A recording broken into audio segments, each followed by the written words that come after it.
Welcome back, friends, to another relaxing journey through Reddit stories while we explore this beautiful Minecraft world together. These stories remind us that sometimes the universe has a way of balancing the scales when we least expect it. Before we dive in, I just want to take a moment to thank everyone who's been watching and sharing their feedback in the comments. It really means a lot that you take the time to write and let me know you're enjoying this kind of content. Now prepare yourself for an incredible journey through human drama, shocking betrayals, and satisfying conclusions. Our first story begins with an accountant who thought he could use someone's vulnerable moment during a divorce to create a financial nightmare and offered an unusual solution that would benefit him in more ways than one. I'd trusted Jared with our finances for nearly 8 years. He came highly recommended by a family friend when my husband Tom and I were looking for someone to help with taxes for our small business.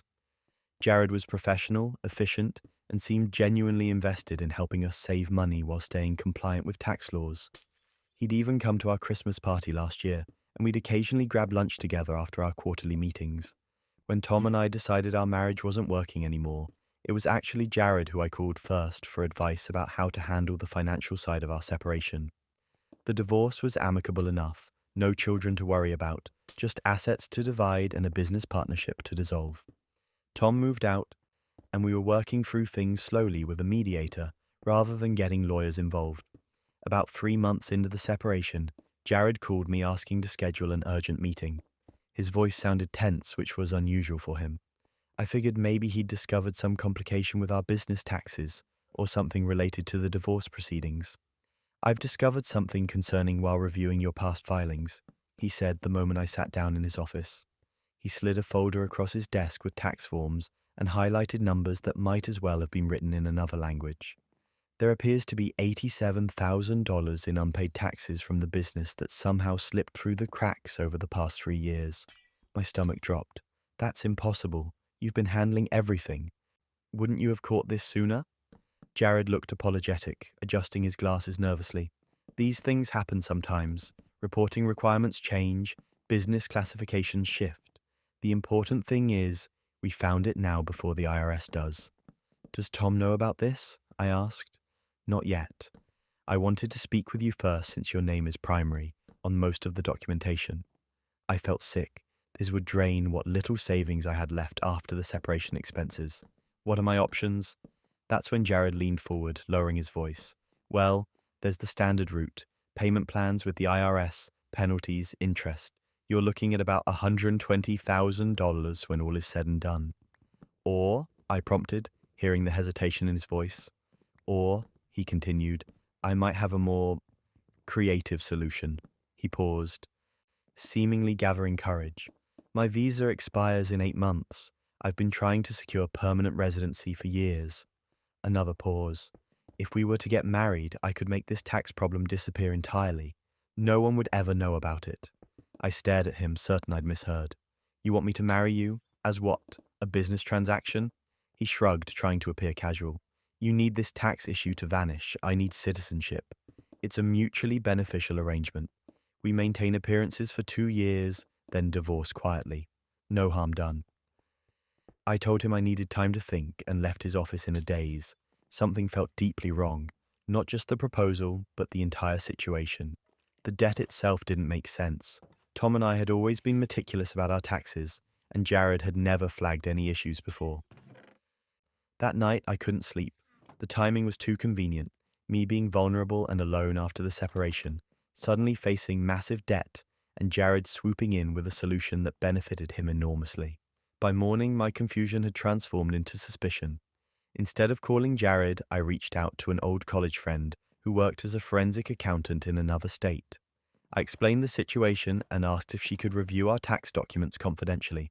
She agreed immediately, hearing the panic in my voice. And here's where it gets absurd. 3 days later, my friend called back, her voice tight with controlled anger. "This debt doesn't exist. It's fabricated completely. Someone has been creating false tax forms and manipulating your records. The documentation is convincing but doesn't match actual IRS records." My relief at not owing the money quickly gave way to horror at the implications.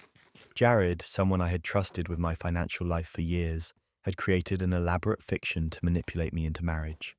The betrayal was staggering. This isn't amateur work, my friend continued. Whoever did this knows exactly what they're doing. You need to report this immediately. But I needed more evidence first. I arranged another meeting with Jared, this time with my phone recording in my purse. I pretended to be considering his offer, but needed assurances that the tax problem would truly disappear. So, how exactly would this work? I asked, trying to keep my voice steady. If we get married, the debt just vanishes? Jared smiled confidently. Trust me, I know how to make adjustments in the system. I've done similar things before. By the time we're married, there won't be any record of these tax issues. I can make it all disappear. You've done this before? I asked, heart pounding. His expression shifted slightly, realizing he'd said too much. I've helped clients with creative solutions before. Nothing illegal, just working around the system. And what happens if I decline your offer? His friendly demeanor cooled. Then you're looking at payment plans, wage garnishment potentially. The IRS doesn't mess around with this level of debt. Your credit will be ruined for years. I nodded, pretending to consider it, while my stomach churned with disgust. Let me think about it for a couple more days. Then came the breaking point. That evening, I received a text from a number I didn't recognize. This is Melanie Porter. I understand you're a client of Jared Whitman's. We need to talk. It's urgent. We met at a coffee shop the next morning. Melanie was about 10 years older than me, elegantly dressed but with dark circles under her eyes that makeup couldn't quite hide. Jared was my accountant too, she explained in hushed tones. 3 years ago, during my divorce, he suddenly discovered tax debt of $65,000 that I supposedly owed. When I couldn't pay, he proposed marriage for citizenship. My blood ran cold. Did you agree? She nodded, eyes downcast. For 6 months, I was terrified of the IRS and financial ruin. He moved into my house, but I became suspicious when he kept delaying filing the paperwork to resolve the tax issues. When I pressed him, he became controlling, threatening to expose me for tax fraud if I didn't comply with his demands. How did you get away? I whispered. I didn't really. I still believe I owe that money. I took out a second mortgage to pay it off and divorced him as soon as possible. He's been targeting vulnerable women going through divorces for years. You're at least the fourth I know of. I had all I needed. That night, I compiled everything. My friend's forensic analysis, the recording of Jared's admission, Melanie's statement, and copies of the falsified tax documents. I sent the package to the IRS Criminal Investigation Division, the State Accounting Board, and Immigration Services. What happened next? Nobody saw it coming. The investigation moved with shocking speed. Within 2 weeks, IRS agents raided Jared's office. They discovered he'd been running this scam on at least 7 clients, all women going through divorces, all manipulated through fabricated tax debts. Some had paid the fake debts, others had entered into various arrangements with him. The immigration authorities found he'd been lying on his visa applications for years, claiming professional credentials he didn't have. The final blow came 3 days later. Jared was arrested at the airport with a one-way ticket to Venezuela, carrying over $200,000 in cash and several clients' financial documents. He'd cleaned out his accounts and was attempting to flee the country. The accounting firm that employed him was horrified and immediately settled with all affected clients, including a significant compensation package for me. They'd failed to properly supervise him or verify his work, which left them legally exposed. The debt that had caused me so many sleepless nights vanished as quickly as it had appeared. Jared is now serving a 12-year sentence for fraud, identity theft, and numerous financial crimes. Immigration Services revoked his visa, ensuring he'll be deported after serving his time. The State Accounting Board permanently revoked his license. Mid-roll CTA. If you've made it this far into the chaos, you're as addicted to Reddit drama as I am. Make sure to subscribe and tell me where you are watching from in the comments. I read them all and your stories might make it into the next video. Now, back to where we left off with our manipulative accountant. As for me, I learned a painful lesson about trust and the importance of financial literacy. Tom and I finalized our divorce without any further drama. And I've since started my own business. I now handle my own taxes with occasional guidance from my forensic accountant friend. Every document gets a second pair of eyes. The most chilling part? If I hadn't been suspicious, if I'd simply trusted the professional I'd relied on for years, I might have ended up trapped in a fraudulent marriage with someone willing to exploit my vulnerability for his own gain. Sometimes the people we trust with our most sensitive information are the ones most positioned to harm us. But this financial nightmare pales in comparison to what happened to someone whose doctor betrayed their trust in the worst way. Wait until you hear this one. I never thought I'd end up in therapy. I always prided myself on being the stable one, the friend everyone called when their life was falling apart. But after 15 years of marriage, Mark decided he'd outgrown me, whatever that means. The divorce blindsided me completely. One day we were planning a vacation to Greece, and the next he was packing his things, saying he needed to find himself with his 26-year-old yoga instructor. The depression hit me like a freight train. I couldn't sleep, couldn't eat, couldn't focus at work. My sister Jen, always the practical one, insisted I see someone professional. This isn't something you can just power through, she told me. You need help, and there's nothing wrong with that. She recommended Dr. Wells, a psychiatrist who had apparently helped one of her co-workers through a similar situation. His office was upscale but welcoming, with soft lighting and comfortable furniture that made you feel like you were visiting a friend rather than a doctor. Dr. Wells himself was in his 50s, with salt and pepper hair and glasses that gave him that intellectual, trustworthy look. Our first session went well. He listened attentively as I poured out my grief, nodding at all the right moments. By the end, I felt lighter somehow, like I'd set down a heavy burden I'd been carrying too long. I think medication could really help you through this difficult transition, he said, writing out a prescription. This is a low dose of an SSRI that should help lift your mood. We'll start here and adjust as needed.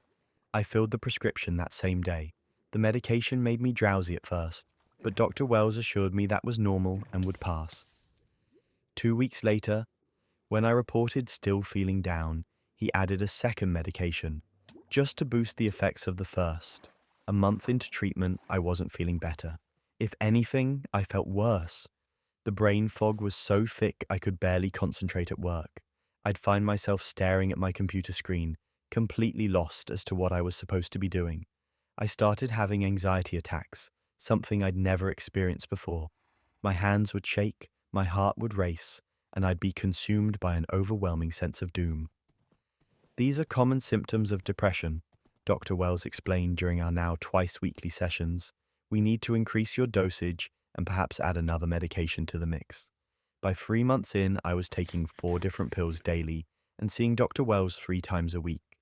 My insurance was being billed hundreds of dollars per session. I felt completely dependent on him, terrified to miss an appointment and increasingly isolated from friends and family. And here's where it gets absurd. My sister Jen came to visit one weekend and was shocked at what she saw. I was a shell of myself, jittery, unfocused, slurring words sometimes. When she asked about my medications, I showed her the bottles. Her face went pale. You're taking all of these together? Dr. Wells says I need them all, I mumbled. Jen, being a pharmacist, immediately recognized issues. This combination doesn't make sense. This one potentiates that one, causing increased side effects. And these two together can cause exactly the symptoms you're describing. This isn't standard practice at all. I didn't want to believe her. Dr. Wells had become my lifeline, the only person I trusted to guide me through this darkness. He's the expert, I argued weakly. I'm bringing you to see someone else, Jen insisted, just for a second opinion. I reluctantly agreed, mostly to prove her wrong. But Dr. Sharma, the psychiatrist Jen arranged for me to see, was equally concerned. This medication combination is highly unusual, she said after reviewing my prescriptions, and frankly, potentially dangerous. The symptoms you're describing sound more like side effects than depression or anxiety. Still, I couldn't quite accept it. I'd been seeing Dr. Wells weekly for months. He'd seen me at my most vulnerable. How could he be deliberately harming me? That's when everything unraveled. Jen suggested I record my next session with Dr. Wells to show Dr. Sharma how he responded to questions. In most states, it's legal to record a conversation if you're a participant, so I tucked my phone in my pocket with the recorder running. During that session, I carefully brought up my concerns. I've been reading about these medications, and I'm worried about taking so many different pills. Could we maybe simplify the regimen? His reaction was immediate and alarming. Instead of addressing my concerns, he became defensive. Where did you get this information? Online? You can't trust what you read on the internet. Remember how confused and anxious you were when you first came to me? Do you want to go back to that? No, but then you need to trust me. In fact, I think we need to increase your dosage. You're clearly still struggling with trust issues related to your divorce. By the end of the session, he'd not only dismissed my concerns, but had written prescriptions for even higher dosages. I left feeling gaslighted and more confused than ever. When I played the recording for Dr. Sharma, her expression grew increasingly troubled. "This isn't appropriate treatment," she said finally. "He's using intimidation and fear to keep you medicated and dependent. I strongly recommend you report him to the state medical board." I was terrified to do that. What if I was wrong? What if I really did need all those medications? What if reporting him made things worse? But Jen stood firm. "If he's doing this to you, he's probably doing it to others," she pointed out. With shaking hands, I filed a complaint with the medical board, including the recording of our session, my prescription history, and statements from both Jen and Dr. Sharma about the inappropriate medication regimen. Then came the breaking point. While the investigation was pending, I gradually transitioned to a new treatment plan under Dr. Sharma's care. As the inappropriate medications cleared my system, it was like emerging from a fog. My thinking clarified, the anxiety attacks decreased, and I could function normally again. During this time, the medical board's investigation uncovered something shocking. Dr. Wells had lost his license in Arizona 3 years earlier for similar practices. He had moved states and somehow managed to get licensed again without his history following him. Furthermore, financial records showed he was receiving kickbacks from pharmaceutical representatives for prescribing certain combinations of medications. The most damning evidence came from his own records. Pattern analysis showed he had dozens of patients on similarly inappropriate medication combinations, all seeing him multiple times weekly, all with insurance that paid generously. Many patients had been with him for years, their conditions never improving but their medication dosages steadily increasing. The medical board didn't just suspend his license, they revoked it permanently and forwarded the case to the district attorney. Further investigation revealed insurance fraud amounting to millions of dollars over 5 years. Several former patients came forward with similar stories once the case made local news. Who runs a scheme like this? Deliberately keeping patients sick and dependent just to keep billing their insurance? The level of calculation involved makes my skin crawl even now. Dr. Wells eventually faced criminal charges for fraud and reckless endangerment. He took a plea deal to avoid trial and received a 10-year sentence. His medical license was permanently revoked in all 50 states. The practice was shut down, and all his patients were referred to legitimate providers. It took nearly 6 months of proper treatment to fully recover from what he'd done to me. The appropriate medication, just one, at the correct dosage, along with genuine therapy, helped me work through both the divorce and the betrayal by someone I had trusted with my mental health. I later learned that 3 of his former patients had committed suicide while under his care. Their families filed wrongful death lawsuits after his arrest. I can't help wondering if those deaths could have been prevented if someone had reported him sooner. The worst part is realizing how vulnerable we are when seeking mental health care. We come in broken, trusting professionals to help put us back together, not exploit our brokenness for profit. I was lucky to have a sister with pharmaceutical knowledge who recognized what was happening. Many of his other patients weren't so fortunate. Today, I'm off all medication and doing well. The divorce that once seemed like the end of my world is now just a chapter in my past. I volunteer with a patient advocacy group that educates people about their rights when seeking mental health treatment. If my experience helps even one person avoid what I went through, then some good has come from it. Speaking of medical nightmares, you won't believe what this poor family discovered their pediatrician was doing behind their backs. My ex-wife Alison and I separated 2 years ago, when our daughter Lily was only 4. It wasn't the explosive kind of divorce you see in movies, more of a slow fade of compatibility until we realized we were basically roommates raising a child together. We both agreed it would be healthier for Lily to see her parents happy apart than miserable together. The separation was fairly amicable at first. We worked out a temporary custody arrangement while the divorce was being finalized. Lily would stay with me Wednesday through Saturday, and with Alison the rest of the week. It wasn't perfect, but it seemed fair, and most importantly, Lily seemed to be adjusting as well as a 4-year-old could. Dr. Morrison had been Lily's pediatrician since she was born. He ran a small family practice with excellent reviews and both Alison and I trusted him completely. He had this grandfatherly way about him, always patient, never rushing through appointments, the kind of doctor who remembered details about your child's life and asked about them at every visit. About 3 months after our separation, Alison started texting me about Lily being different when she returned from my house. Apparently, she was having stomach aches, headaches, trouble sleeping, a whole host of vague symptoms that mysteriously only appeared after her time with me. "She seems anxious after your weekends," Alison texted. "I'm taking her to Dr. Morrison tomorrow." I was concerned, of course, but also confused. Lily seemed perfectly fine during her time with me, laughing, playing, sleeping normally, eating well. I asked if I could come to the appointment, but Alison said it would be less stressful for Lily if she went alone. The next day, Alison forwarded me Dr. Morrison's clinical notes from the visit. According to him, Lily was showing signs of adjustment disorder with anxiety that seemed to worsen after visits with me. He recommended reducing transitions between households until stability is achieved, essentially suggesting Lily spend less time with me. I was floored. This didn't match my experience with my daughter at all. I called Dr. Morrison's office immediately, but was told he couldn't discuss Lily's condition with me without Alison present, despite our shared custody agreement. When I explained that Lily showed none of these symptoms in my care, the receptionist simply said, "Children often mask symptoms in different environments." 2 weeks later, Alison's lawyer formally requested a modification to our custody arrangement, citing Dr. Morrison's medical recommendation. The court temporarily reduced my time to Sunday day visits only, pending a full hearing. I was devastated and completely blindsided. During those Sunday visits, I watched Lily carefully for any signs of the symptoms described in her medical records. There were none. She was her usual cheerful self, asking when she could stay overnight at my house again. When I gently asked if she ever felt sick or scared at my place, she looked genuinely confused. And here's where it gets absurd.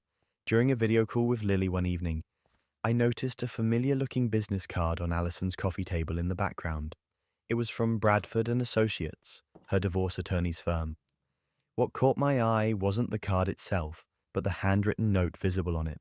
"Refer to more like Lily's case." It was just suspicious enough to make me hire a private investigator.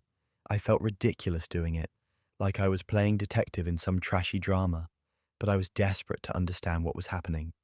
The PI focused on the connection between Dr. Morrison and Alison's attorney, Michael Bradford. What he uncovered made my blood run cold. Dr. Morrison had documented similar symptoms in at least 14 other children of divorcing parents in the past 2 years.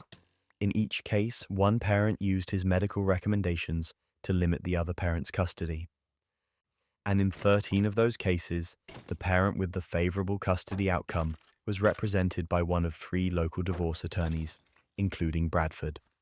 The investigator managed to contact 2 other parents who had lost custody time based on Dr. Morrison's reports. Their stories were eerily similar to mine.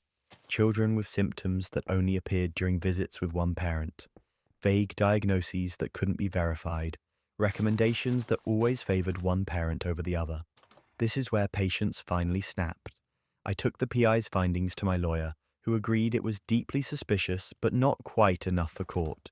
We needed more concrete evidence of wrongdoing. On her advice, I reached out to the other parents identified by the PI, and 5 agreed to meet. Together, we compared notes, literally. We laid out our children's medical records side by side and found almost identical language in Dr. Morrison's assessments, despite our children ranging in age from 3 to 12, with supposedly different conditions. The treatment plans always included the same recommendation: reducing time with one parent, one father, whose custody had been restricted to supervised visits based on Dr. Morrison's claim that his son had stress-induced asthma attacks in his care, had actually installed air quality monitors in his apartment to prove there were no environmental triggers. Another mother had video evidence of her daughter swimming and playing normally. During the exact weekend, Dr. Morrison claimed the child was suffering from severe fatigue and muscle weakness. With our combined evidence, we approached the state medical board. The investigation that followed revealed something even more sinister than we'd imagined. Financial records showed regular payments from Bradford and Associates and 2 other law firms to a consulting company owned by Dr. Morrison's wife. Email communications proved he was being paid $2,000 per case to provide medical documentation that would help certain attorneys win more favorable custody arrangements for their clients. But that wasn't even the worst part. The medical board's forensic analysis of his practice's electronic records showed he had been altering medical files after the fact. Children who came in for routine checkups or minor illnesses would later have their records amended to include psychological symptoms, developmental concerns, or other issues that hadn't been mentioned during the actual appointments. In my daughter's case, her last routine visit before our separation, where she had received a clean bill of health, had been retroactively edited to include early signs of anxiety and mention tension at home, setting the groundwork for the later claims. The scheme was breathtakingly simple and effective. A parent seeking leverage in a custody battle would be referred to one of these attorneys, who would then suggest Dr. Morrison as a child-focused pediatrician. Once the unsuspecting child became his patient, he would manufacture medical concerns that could only be attributed to time with the other parent. The attorney would use these medical reports to secure more favorable custody terms, and Dr. Morrison would receive his kickback disguised as a consulting fee. What happened next? Nobody saw it coming.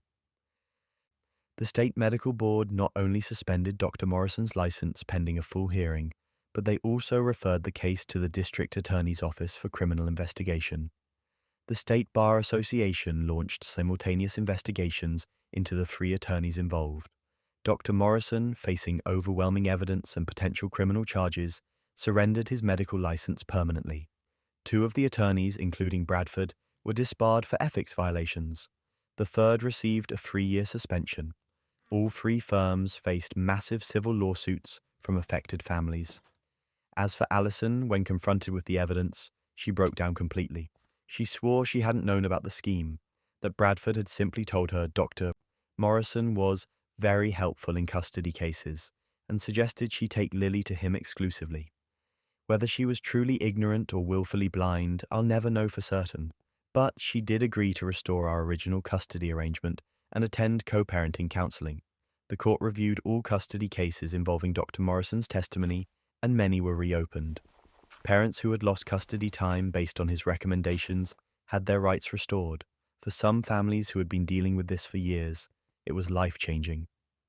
Lily is 7 now and thriving in our shared custody arrangement. The mysterious symptoms that supposedly plagued her during my parenting time have never reappeared. She splits her week between 2 homes where she is loved and cared for, which is all either of us ever really wanted for her. The hardest part to comprehend is the callousness of it all, using innocent children as pawns for profit, potentially causing real psychological harm in the process. Dr. Morrison took advantage of one of the most vulnerable moments in these families' lives, exploiting parents' love for their children and the trust we place in medical professionals. That betrayal of trust may be the most unforgivable part of all. You think that's twisted? Wait until you hear about this family whose very home became a death trap because of one inspector's negligence. After years of saving, my wife, Elaine, and I finally had enough for a down payment on our forever home. We had been cramped in a 2-bedroom apartment since our son Mason was born, and with him turning 8, we desperately needed more space. The housing market in our area was competitive, so when we found a beautiful colonial-style home in a great school district listed slightly below market value, we jumped at the opportunity. The sellers seemed eager to close quickly, mentioning they had already purchased another home. We were fine with that. Less time for another buyer to swoop in. Our realtor recommended a home inspector named Jim Bennett, who had been in the business for over 20 years and came with glowing recommendations from previous clients. Jim spent about 3 hours at the property, checking everything from the foundation to the roof. He was friendly and professional, pointing out minor issues like a dripping faucet and suggesting we might want to replace the water heater in the next few years. Otherwise, he gave the house a clean bill of health. His detailed report showed no major structural or safety concerns. "You folks got yourselves a solid home here," Jim said, handing over his report with a smile. "Built to last, good bones. Just fix that leaky faucet and you're good to go." We closed on the house 2 weeks later and spent the next month painting, replacing carpets, and making it our own before moving in. Mason was thrilled with his new bedroom, twice the size of his old one. with space for his Lego collection and a desk for homework. Everything seemed perfect for the first couple of months. Then Mason started developing a persistent cough. At first, we thought it was just a cold. It was flu season after all. But instead of improving, his symptoms got worse. The coughing fits became more severe, especially at night. He developed dark circles under his eyes from lack of sleep and started having trouble breathing during physical activity. Our pediatrician diagnosed him with new-onset asthma and prescribed an inhaler, which helped somewhat but didn't resolve the symptoms. When he developed a fever that wouldn't break, we took him to the emergency room. The doctors there ran tests for pneumonia, bronchitis, and various respiratory infections, but nothing conclusive turned up. "Has there been any change in his environment recently?" the ER doctor asked. "We moved into a new house about 3 months ago," I told her. "And have you noticed if his symptoms are better or worse in certain parts of the house or when he's away from home?" That's when it clicked. Mason's symptoms did seem to improve whenever we visited my parents for the weekend. And they definitely got worse at night when he was in his bedroom. The doctor recommended we have our house checked for environmental allergens and gave us a referral to a pulmonary specialist for Mason. In the meantime, we sent Mason to stay with my parents while we investigated. We hired an environmental testing company to inspect the house. The specialist took air samples from different rooms and examined the ventilation system. His face grew increasingly grim as he worked his way through the house. "I need to show you something," he said finally, leading us to the basement utility room. He pointed his flashlight at the main ventilation duct. "See that black growth? That's Stachybotrys chartarum, what people commonly call toxic black mold. And it's throughout your entire HVAC system." He explained that the mold was blowing microscopic spores through every vent in the house, with the highest concentration in Mason's bedroom due to its location relative to the air handler. The mold had likely been growing for years, probably due to a slow water leak in the HVAC system that had never been properly addressed. "This is extremely serious," he told us. "This type of mold can cause severe respiratory issues, especially in children. Your son's symptoms are classic for mold exposure." And here's where it gets absurd. The specialist pointed out that the mold growth was extensive and clearly visible to anyone who examined the HVAC system, which should have been part of any thorough home inspection. We immediately called Jim, the home inspector, and demanded to know how he could have missed something so serious. At first, he was defensive, claiming the mold must have developed after his inspection. But when we told him we had documentation proving the mold had been growing for years, his tone changed. "Look, I'm really sorry," he stammered. "The truth is, I did see some discoloration in the vents, but Craig, the seller's agent, asked me to not make a big deal about it." "You knowingly left toxic mold out of your report?" I was incredulous. "Craig's my brother-in-law," Jim confessed. "He said the sellers were in a tight spot financially and needed a quick sale. He promised it was probably just dust or minor mildew that the buyers could clean later if they wanted. I didn't realize it was that bad, I swear."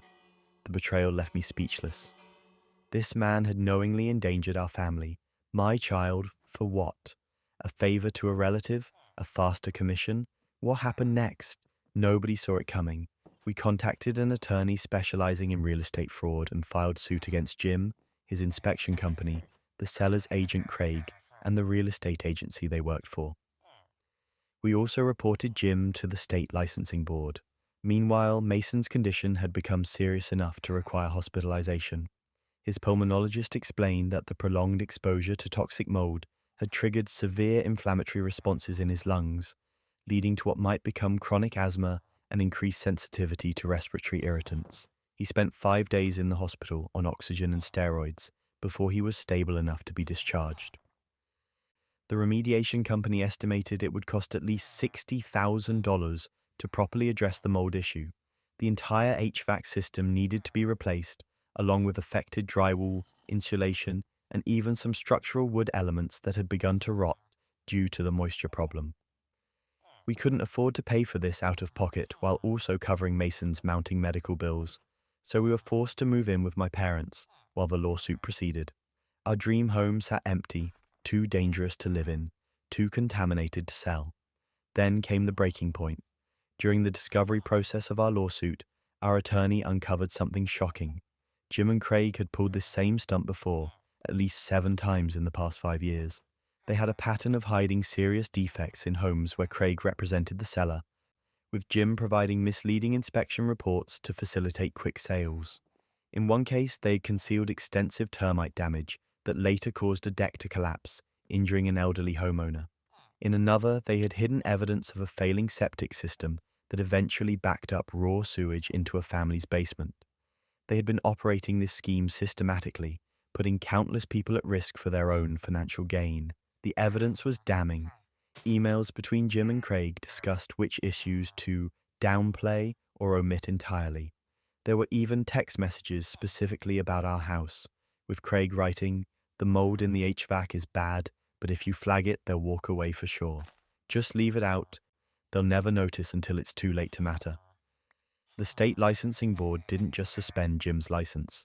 They revoked it permanently and referred the case to the district attorney's office for criminal prosecution. Craig lost his real estate license as well, and the agency he worked for was fined heavily for inadequate supervision. Our lawsuit was settled out of court for an amount that covered all the remediation costs, Mason's medical bills, temporary housing expenses, and additional compensation for pain and suffering. The sellers claimed they had no knowledge of the mold issue, and while we were skeptical, we couldn't prove otherwise. That was 2 years ago. We eventually moved back into our house after extensive remediation work. The entire HVAC system was replaced, affected building materials removed, and air quality testing now shows the house is safe.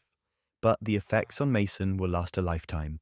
He still uses multiple inhalers daily and takes medication to control inflammation in his lungs.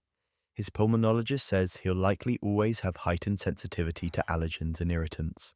Activities like sports that he once loved now require careful monitoring and preparation. School field trips need special planning to ensure he has access to his medications. Jim received 3 years probation and community service for criminal negligence, a punishment that seems inadequate considering the permanent harm he caused. Craig faced similar charges plus additional ones for real estate fraud. The brokerage firm eventually closed after the scandal destroyed their reputation. The most infuriating part is how easily all of this could have been prevented. If Jim had simply done the job he was paid to do, the job he was ethically and legally obligated to do, Mason would be a normal, healthy kid today. Instead, a simple favor between relatives has altered my child's life forever. No settlement amount can ever undo that damage. Just when you think service professionals couldn't get more sinister, imagine inviting someone into your home to fix a problem, only to have them create a far more terrifying one.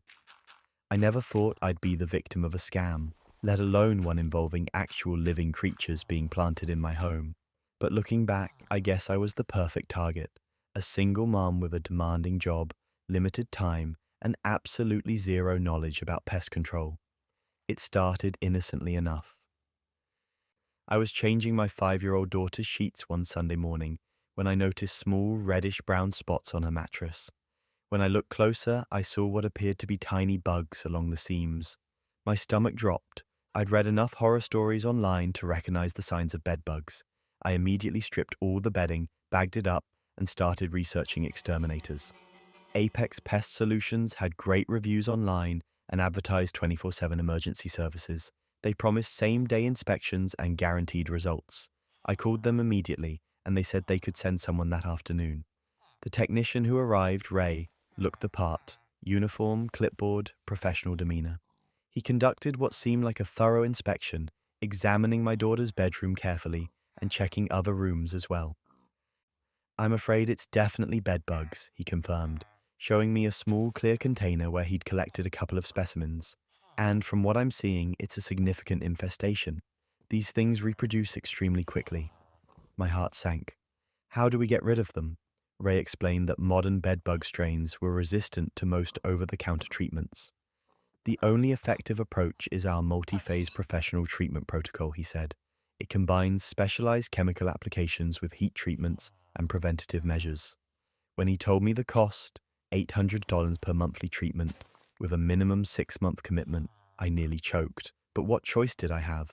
I couldn't let my daughter sleep in an infested bed, and these bugs could spread throughout the entire apartment complex if left untreated. "We also recommend our protection plan," Ray added.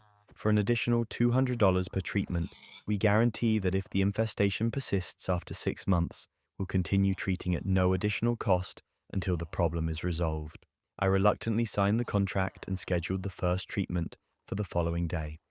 Ray gave me a long list of preparations: washing all fabrics in hot water, sealing clothing in bags, moving furniture away from walls. That kept me up until 2 a.m. The initial treatment seemed thorough. Ray spent nearly 4 hours spraying, dusting powders in crevices, and setting up monitoring stations. He warned me we might see more activity for a few days, as the bugs were flushed from hiding spots, but assured me this was normal. Sure enough, over the next few days, I found more bugs, not just in my daughter's room now, but in my bedroom and even the living room couch. When I called Ray in a panic, he calmly explained this was expected and scheduled the next treatment slightly earlier than planned. This pattern continued for months. Each treatment would seem to reduce the problem temporarily, but within weeks the bugs would return, often in new areas of the apartment. I was spending a fortune, losing sleep, and constantly laundering everything we owned. My daughter had developed anxiety about going to bed, checking her sheets obsessively before lying down. And here's where it gets absurd. After the 4th treatment, I noticed something odd. The new infestations seemed to appear in predictable patterns, always a day or two after Ray's visits, and always in areas he had specifically treated most thoroughly. It could have been coincidence, but my suspicions were growing. During the 5th month, I mentioned to Ray that I was considering getting a second opinion from another company. His reaction was immediate and disproportionate. That would violate our treatment protocol, he said firmly. Introducing different chemicals could create resistant bugs and make the problem much worse. Plus, it would void our guarantee. He quickly offered me a loyalty discount on the next treatment and promised to do an extra thorough job, focusing on the areas that seemed most problematic. That night, I couldn't sleep, my mind racing with suspicions that seemed too outlandish to be true. But what if? The next day, I purchased 2 small hidden cameras from an electronics store. I placed one on my daughter's bookshelf, aimed at her bed, and another in my bedroom aimed at the baseboards where Ray always seemed to find evidence of bugs. The following week, Ray arrived for the 6th treatment. I took my daughter to a movie to keep her out of the apartment, telling Ray to let himself out when he finished and lock the door behind him. 3 hours later, we returned to the usual strong chemical smell and the note Ray always left detailing what he'd done and where he'd found activity. That night, after my daughter was asleep, I retrieved the memory cards from the cameras and loaded the footage onto my laptop. What I saw made my blood run cold. In my bedroom, Ray went through the motions of treatment, spraying around baseboards and checking monitoring stations. But then he did something unexpected. He pulled a small container from his pocket, carefully opened it, and sprinkled what looked like small, dark specks along the baseboard and behind my nightstand. In my daughter's room, he did the same thing, focusing on the seams of her mattress where I was most likely to spot them. The bastard was planting bedbugs in my home. I watched the footage 3 times, thinking I must be misinterpreting what I was seeing. But there was no other explanation. Ray was deliberately sabotaging his own treatments to ensure I'd need to keep paying for more. I was shaking with rage, but forced myself to think strategically. I called Apex the next morning and specifically requested Ray for an emergency follow-up, claiming to have found a significant number of bugs in new locations. They scheduled him for 2 days later. This time, I set up the cameras again, but also prepared my phone to record our conversation. When Ray arrived, I let him go through his usual routine. Once he'd finished treating my bedroom, I confronted him, phone recording in my pocket. "I know what you're doing, Ray," I said calmly, blocking the doorway. "I have you on video planting bugs in my apartment." His face went through a remarkable series of expressions: confusion, then shock, then something like resignation.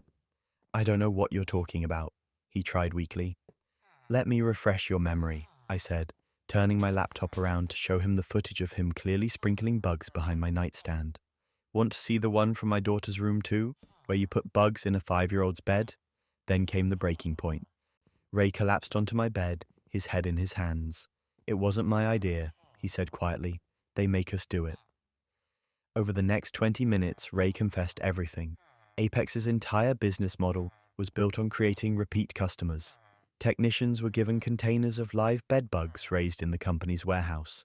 They were instructed to plant enough bugs to ensure ongoing infestations, but not so many that clients would become suspicious of their treatment's ineffectiveness.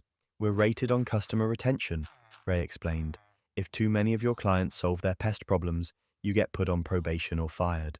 The good territories, wealthy neighborhoods with lots of wood frame houses, those go to the techs with the highest retention rates. Ray revealed they specifically targeted single parents, elderly homeowners, and people who seemed unlikely to question professional opinions or install security cameras. The company had been operating this scheme for at least 4 years. I knew it was wrong, he said, looking genuinely remorseful. But it started small, just leaving a few bugs to ensure 1 or 2 extra treatments. Then it became expected. The ones who bring in the most extended contracts get bonuses. I was simultaneously disgusted and relieved to have confirmation I wasn't losing my mind. I told Ray I was going to report everything to the authorities. I'll lose my job, he said. You should lose your job, I replied. You've been putting bugs in a child's bed for profit. What happened next? Nobody saw it coming. I reported Apex to every agency I could think of. The Better Business Bureau, Consumer Protection Bureau, State Attorney General's office, even the FBI's Internet Crime Complaint Center, since they'd advertised their services online. The investigation snowballed quickly. When authorities raided Apex's headquarters, they found a dedicated facility for breeding bedbugs, training materials instructing technicians on client retention strategies, and financial records showing how the company incentivized prolonging infestations. My video evidence became central to the case, and I was asked to testify before a grand jury. As the investigation proceeded, other victims came forward. Dozens of them, many elderly people who had been paying for treatments for years. One retired couple had remortgaged their home to afford the continued treatments, believing they were dealing with some sort of super-resistant bug strain. The company's owners and several managers were charged with fraud, racketeering, and various consumer protection violations. Ray and a few other technicians who cooperated with authorities received reduced charges in exchange for testimony. The company was shut down permanently, and a class action lawsuit secured settlements for hundreds of victims, including full refunds plus damages. As for my apartment, a legitimate pest control company treated it once, one time, and eliminated the actual infestation that Apex had created. The technician from the new company was horrified when I told him what had happened and explained that most bedbug infestations can be resolved in 1 to 3 treatments if done properly. It's been 2 years now, and we've been bug-free ever since. My daughter eventually overcame her anxiety about bedtime, though she still occasionally asked me to check her mattress, just to be sure. The whole experience taught me a painful lesson about trust and the importance of second opinions, even from supposed experts. I never imagined someone would deliberately infest a home with pests for profit, but I guess there's no limit to what some people will do for money. If you thought that was disturbing, imagine someone who's supposed to be protecting your home actually using it to spy on your family. I never thought my husband's political career would put a target on our backs, especially not in our own home. David had been a state representative for just under 3 years, representing a small but growing district. He wasn't a major political figure by any stretch, mostly focused on infrastructure funding and education initiatives. But public office is public office, I guess. We'd been having issues with our internet for months. The connection would randomly drop during David's Zoom meetings with constituents, which was becoming a real problem. After the 3rd technician visit with no resolution, our provider, Nexus Connect, suggested a complete system upgrade. We'll send our senior technician, Mike, the customer service rep promised. He specializes in these complex situations and can replace everything from the outside line to your modem and set up a mesh network for better coverage. Mike arrived promptly at 9 a.m. on a Tuesday, driving a company van and wearing the standard Nexus Connect uniform. He was probably in his mid-30s, friendly and professional, explaining everything he planned to do in detail. This will take about 4 to 6 hours, he said. I'll need to access all the rooms where you have cable connections, replace the exterior junction box, and run some new wiring through the crawl space. I had planned to work from home that day, but a minor emergency came up at my office. Since Mike seemed competent and had the proper ID and company vehicle, I didn't think twice about leaving him to it. Just pull the door closed when you leave, I told him. It locks automatically. If you need anything, here's my cell number. Mike texted me a couple of times with questions about our Wi-Fi preferences and to let me know he'd finished around 3 p.m. When I got home, everything looked normal. The internet was working flawlessly, with much better speeds than before. David was thrilled when he came home and could finally conduct his virtual town hall without buffering or disconnections. For about 3 weeks, life continued normally. Then one evening, David came into the kitchen looking pale, his laptop clutched in his hand. "I just got a strange email," he said quietly. "You need to see this." The email had come from an anonymous address and contained no text, just 2 video clips. The first showed us in our bedroom getting dressed one morning. The second was far more intimate, capturing a private moment between husband and wife. My stomach turned to ice as I realized these had been recorded after Mike's visit. Below the videos was a simple instruction: $50,000 in Bitcoin within 72 hours, or these go to every news outlet in the state. Payment instructions to follow. "Oh my God," I whispered. "How did they—" "I don't know," David said, his voice tight with anger and fear. "But we're calling the FBI right now." Because David was an elected official, the FBI took the case immediately, sending agents to our home that same evening. They conducted a comprehensive sweep and discovered 5 hidden cameras in our bedroom, bathroom, living room, kitchen, and David's home office. Each camera was tiny, expertly hidden in smoke detectors, air vents, and even the cable box itself. The most disturbing part? The cameras were connected to our own internet, transmitting footage to a server somewhere outside our home. They'd been recording continuously for nearly a month. "These are sophisticated devices," the lead agent explained. "They're motion activated, with night vision capabilities and high-definition resolution. This wasn't an amateur job." The FBI took our modem, router, and the hidden cameras as evidence. They advised us to stay in a hotel while they investigated, concerned that there might be other surveillance devices they hadn't yet detected. David and I packed overnight bags, both of us feeling violated and unsafe in our own home. And here's where it gets absurd. The FBI's cyber division traced the video transmission to a server registered to a shell company. When they obtained a warrant to access the server, they found footage from not just our home, but 7 other residences in the area, all belonging to local politicians, judges, or prominent business leaders. The common denominator: all had received service visits from Mike within the past 6 months. The investigation accelerated quickly. The FBI raided Mike's apartment, finding dozens of additional surveillance devices, specialized installation tools, and extensive notes on potential targets. His computer contained folders organized by address, each holding hours of private footage. Most disturbing of all, they found email exchanges between Mike and a notorious tabloid publisher, negotiating payments for compromising videos of public figures. When the tabloid rejected footage as not scandalous enough, Mike would then attempt direct blackmail of the victims.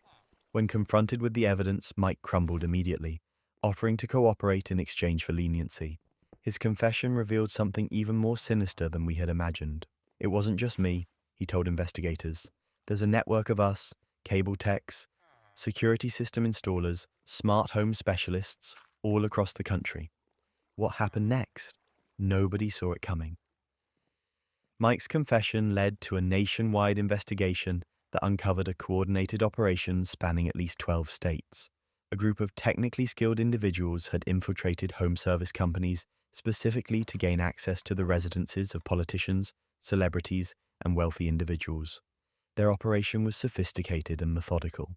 They targeted companies that didn't conduct thorough background checks, created legitimate-seeming work histories, and performed their actual jobs competently to avoid suspicion.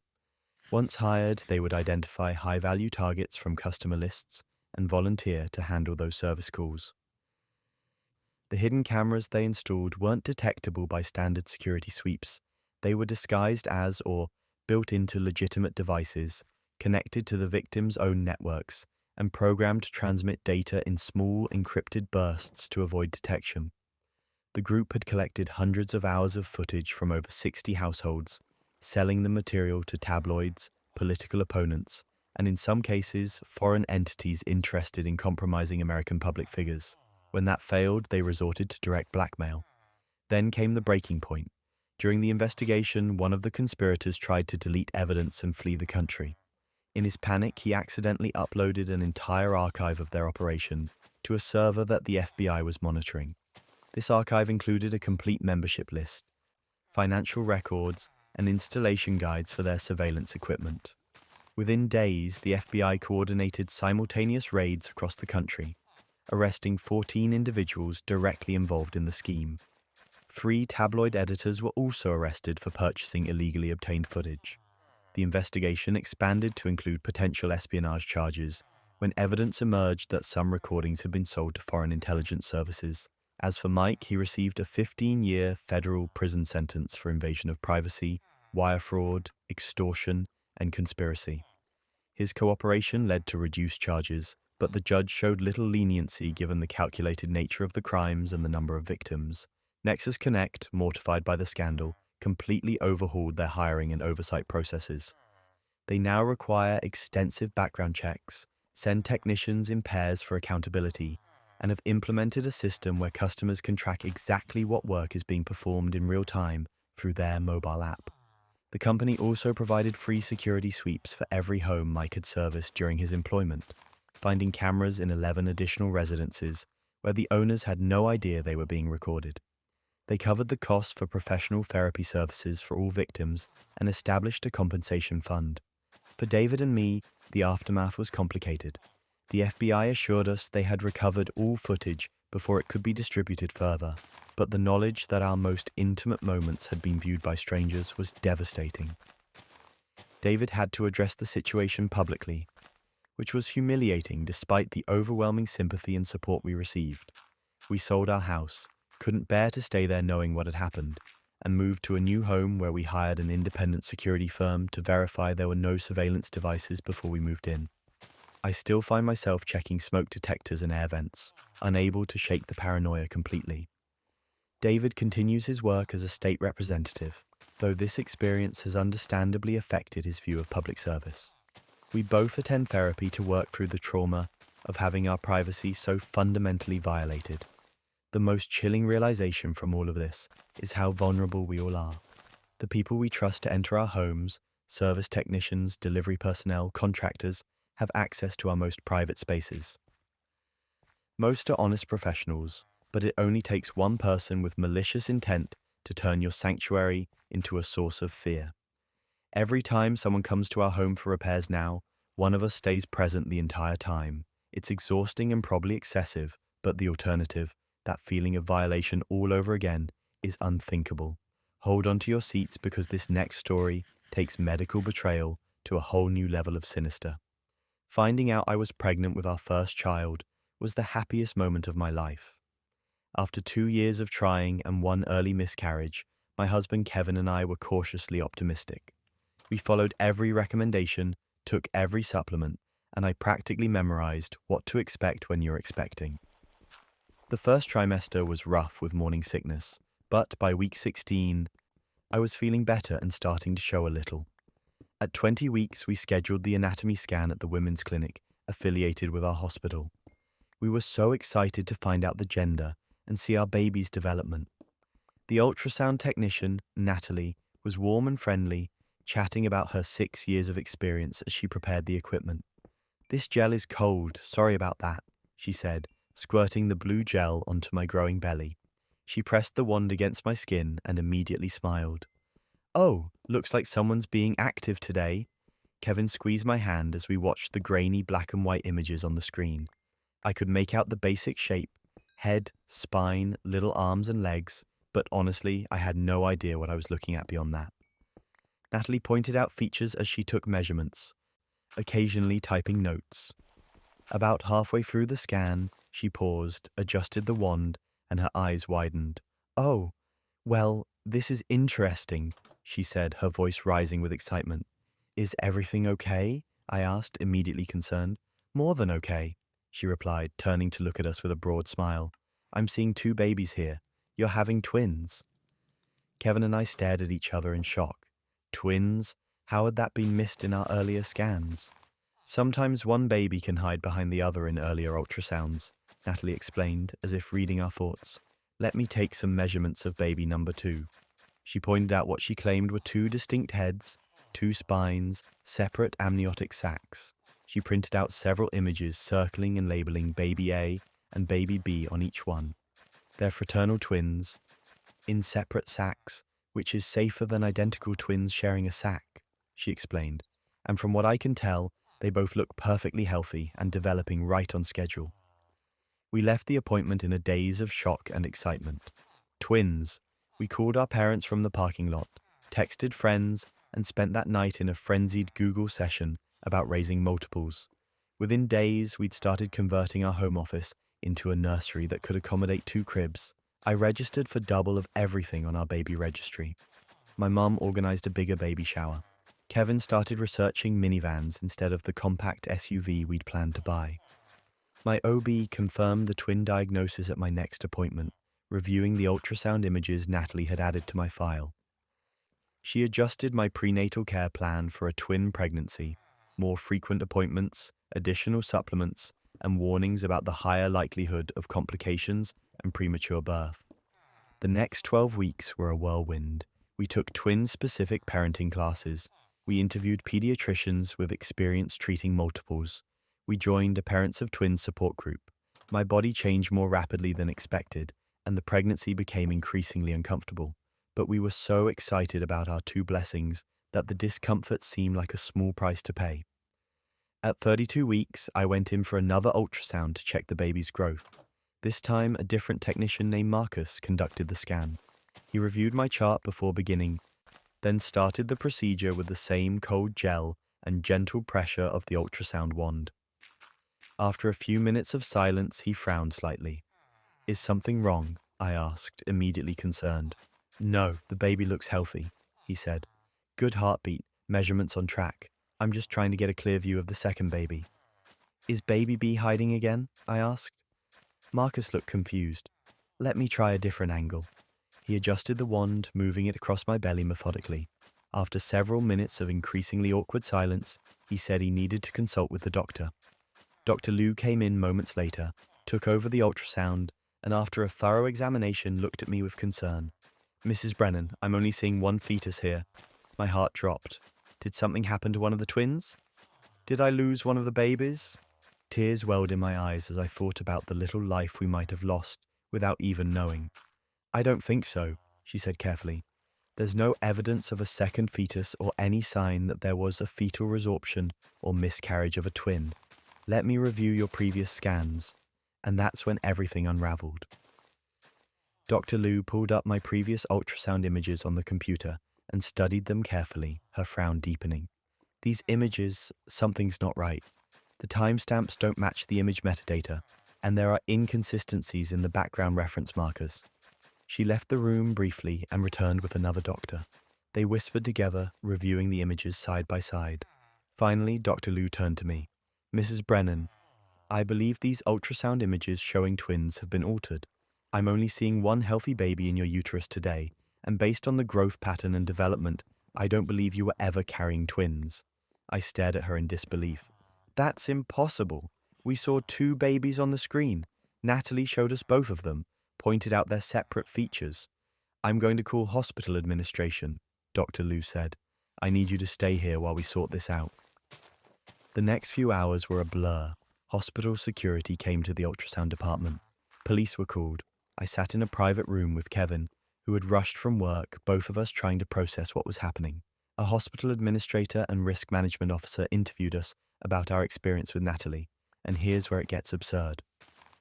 The hospital's IT security team examined the ultrasound system and discovered that Natalie had installed a program that allowed her to superimpose pre-recorded ultrasound footage onto live scans. She would perform legitimate ultrasounds, then secretly switch to showing the expectant parents doctored footage of twins while narrating what they were seeing. The police investigation moved quickly. They seized Natalie's computer and phone, finding evidence of her connection to an underground adoption network. The scheme was elaborate and horrifying. Tell women they're having twins, have them prepare for 2 babies, then during delivery, which Natalie would arrange to attend, declare 1 twin stillborn while actually whisking the second baby, who never existed, out of the delivery room as cover for stealing the real newborn. The stillborn would be quickly cremated for the parents' emotional well-being, while the stolen baby would be sold to desperate couples willing to pay over $100,000 for a newborn through illegal adoption channels. The couples were told the babies came from mothers who wanted to give them up anonymously, outside the official adoption system. Then came the breaking point. The police discovered Natalie had told 7 other women they were carrying twins in the past year alone. 2 had already given birth. Both believed they had delivered 1 healthy baby and 1 stillborn. The truth? Both women had delivered single, healthy babies, and Natalie had declared fictitious twins stillborn to cover the fact that there had never been a second baby at all. But why the elaborate ruse? Why not just steal the single baby? The investigators explained the twisted logic. By convincing the mother she was having twins, Natalie created a situation where the parents would still have a baby to take home and might be less likely to question or investigate the death of the supposed twin. The grief of losing one child might be tempered by the joy of still having the other, reducing the chance they would demand autopsies or detailed explanations. I was horrified to learn how close I had come to being her next victim. If Dr. Liu hadn't discovered the deception, if Marcus hadn't been thorough in his scan, I might have given birth with Natalie assisting, only to be told one of my beloved twins had died during delivery. I would have grieved for a baby that never existed while unknowingly providing cover for a criminal operation.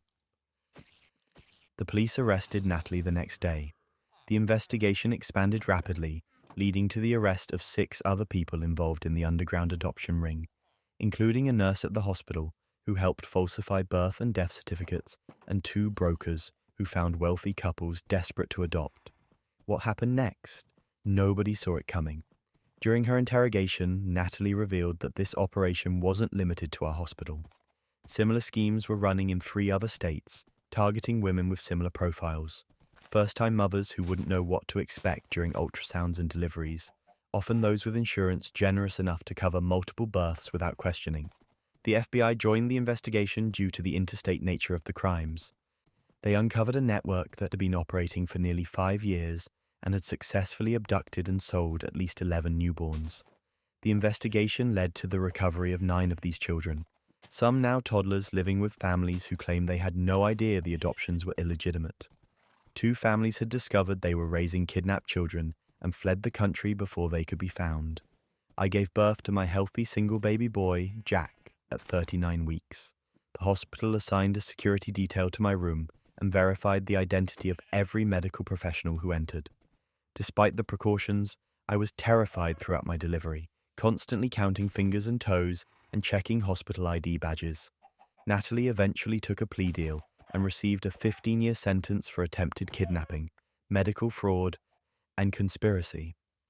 In her statement to the court, she claimed she'd started the scheme to help infertile couples, but had gotten in too deep with more nefarious partners who threatened her when she wanted to stop. Whether that was true or just an attempt to reduce her sentence, I'll never know. Jack is free now, a happy, energetic little boy who has no idea about the strange circumstances surrounding my pregnancy. Kevin and I are expecting our second child, definitely just one, confirmed by multiple ultrasound technicians at a different hospital. I still have nightmares sometimes about what might have happened. What if I had delivered with Natalie present? Would I be one of those mothers grieving a baby who never existed, while my actual child was being raised by strangers? The thought is unbearable. The experience has left me with a deep distrust of medical professionals that I'm still working through in therapy.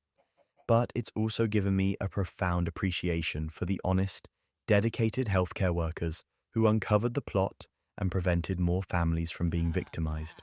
Just when you think your vehicles are safe, here's a story that will make you think twice about who you trust with your car keys.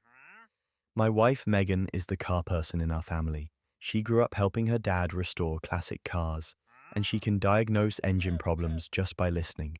I, on the other hand, can barely tell the difference between a spark plug and a socket wrench. So naturally, she's the one who handles all our vehicle maintenance.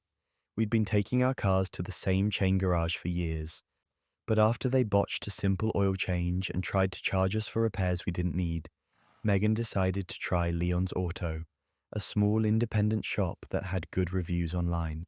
It was closer to our house anyway, and she liked the idea of supporting a local business. The first visit seemed fine. Leon himself worked on our Honda CR-V, did a thorough inspection, and charged a fair price. Megan was satisfied with the service, even if she mentioned that Leon was a bit of a talker. Nothing concerning, just shop talk about cars and engines that she actually enjoyed. For the next routine maintenance, Megan took our car in again. I was working from home when she returned earlier than expected, looking annoyed. "That was quick," I said as she dropped her keys on the counter. "Everything okay with the car?" "The car's fine," she replied, tension evident in her voice. "But I won't be going back to Leon's." When I asked why, she explained that Leon had been uncomfortably flirtatious throughout her visit. It started with compliments about her knowledge of cars, which seemed innocent enough, but quickly progressed to comments about her appearance and questions about our marriage. "I told him I wasn't interested and that his comments were inappropriate," Megan said. "He got all defensive, saying I was misinterpreting his friendliness, but he definitely wasn't just being friendly." She decided to pay for the service and leave rather than escalate the situation. I suggested leaving a review to warn other women, but Megan was hesitant about potential backlash. We agreed to simply find another mechanic and move on. 2 days later, Megan was driving home from work on the interstate when she noticed something wrong with the car. When she pressed the brake pedal, it felt spongy, with almost no resistance. She pumped it frantically as the pedal sank closer to the floor. Somehow, she managed to navigate across 2 lanes of rush-hour traffic to the shoulder, using the emergency brake to finally stop the car. She called me in a panic, her voice shaking. I immediately called a tow truck and rushed to meet her on the highway. When I arrived, she was sitting in the passenger seat, visibly trembling. "I could have died," she kept saying, "if there had been more traffic or if I had been going faster." The tow truck took our car to the nearest garage, not Leon's obviously. The mechanic there, Dave, put it on the lift to check the brakes. His expression grew increasingly grim as he examined the undercarriage. "This brake line has been cut," he said finally, pointing to a spot near the rear wheel. "Not completely severed, but partially. Just enough that the pressure would cause it to leak fluid gradually until the brakes failed completely."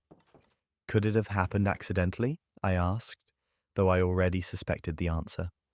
Dave shook his head. "No way.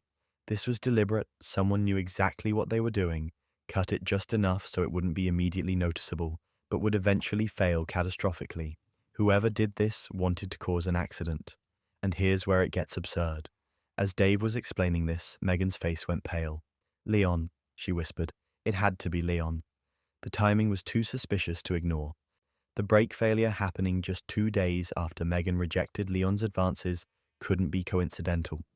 We immediately called the police, who took our statement and collected evidence from the car. They seemed skeptical at first. It was a serious accusation without proof that Leon specifically had done it. But then the investigation caught a lucky break. A veterinary clinic across from Leon's auto had security cameras covering part of the parking lot. The police obtained the footage, which clearly showed someone matching Leon's description, approaching our car in the lot after business hours the same day Megan had taken it in for service. The figure spent about 5 minutes underneath the vehicle before walking back to the shop. When confronted with this evidence, Leon initially denied everything. But as the police pressure mounted and they mentioned possible charges of attempted murder, his story changed. "I just wanted to scare her a little," he finally admitted. "Teach her a lesson about being so stuck up. The brakes weren't supposed to fail completely on the highway. I thought they'd just get soft around town, where she could still stop." The level of calculation involved makes my skin crawl even now. He had deliberately engineered a potentially fatal accident because my wife had the audacity to reject his unwanted advances. The sheer entitlement is staggering, but that wasn't even the worst part. During the investigation, 3 other women came forward with similar stories. One had experienced steering failure after declining Leon's dinner invitation. Another had her engine seize up on a remote country road after she complained about his inappropriate comments. The third had her car catch fire due to a fuel line that had been deliberately frayed. None of these women had connected their car troubles to their interactions with Leon until our case made the local news. They had simply assumed bad luck or mechanical failure, paid for expensive repairs, and moved on. Exactly what Leon had expected Megan to do if she had survived what he'd planned. The pattern was always the same. Leon would make advances, be rejected, and then create dangerous mechanical failures that would be difficult to trace back to deliberate sabotage. He'd been doing this for years, hiding behind his reputation as a competent mechanic. What happened next? Nobody saw it coming. The district attorney charged Leon with multiple counts of attempted murder, assault with a deadly weapon, criminal mischief, and operating a business to facilitate criminal activity. The evidence against him was overwhelming, not just the security footage, but also his confession and testimony from former employees who had witnessed his behavior. Rather than face trial, Leon accepted a plea deal for a 25-year sentence. His business was permanently closed, and the state revoked his business license and mechanic certification. The judge also ordered him to pay restitution to all identified victims, including enough to cover a replacement vehicle for us, since Megan couldn't bear to drive our car again, even after it was repaired. The civil lawsuit that followed resulted in a substantial settlement that covered not just the value of our car, but also therapy costs for Megan, who developed severe anxiety about driving. For months after the incident, she would check underneath our new car before each trip and refused to take it for service unless I went with her. 2 years later, she's doing better, though she still insists on using only large, established service centers with multiple mechanics and security cameras. She's never returned to a small independent shop, which is sad because she used to prefer supporting local businesses. The most chilling aspect of this whole experience is how vulnerable we all are when we entrust our vehicles to strangers. We literally put our lives in their hands, often without a second thought. Most mechanics are honest professionals who take that responsibility seriously, but it only takes one vindictive individual to turn that trust into a weapon. I've often wondered what makes someone like Leon tick. What kind of person retaliates against rejection with potentially lethal sabotage? The prosecutor mentioned during sentencing that Leon had a history of domestic violence complaints from ex-girlfriends, suggesting a pattern of controlling behavior and rage when that control was challenged. Still, the leap from being a creep to becoming an attempted murderer seems unfathomable to me. For anyone reading this, especially women, please take any uncomfortable interactions with service professionals seriously. If something feels off, trust your instinct. And if your car starts behaving strangely after any kind of confrontation with a mechanic, get a second opinion from a different shop immediately. It could save your life. Some betrayals happen right in front of your face, literally, as this next horrifying story shows. The divorce was ugly. After 12 years of marriage, Robert decided he'd rather be with his 24-year-old assistant than with me. Typical, right? But what wasn't typical was his reaction when I filed for divorce. He couldn't stand the idea that I was the one ending things, even though he was the one who cheated. He became obsessed with controlling the narrative and controlling me. The divorce proceedings dragged on for 18 months because Robert contested everything. He wanted the house despite it being my inheritance from my parents. He wanted full custody of our dog, even though he'd never once taken her for a walk. He even tried to claim partial ownership of my small business, which I had started 3 years before we even met. When the dust finally settled, I got the house, the dog, and full ownership of my business.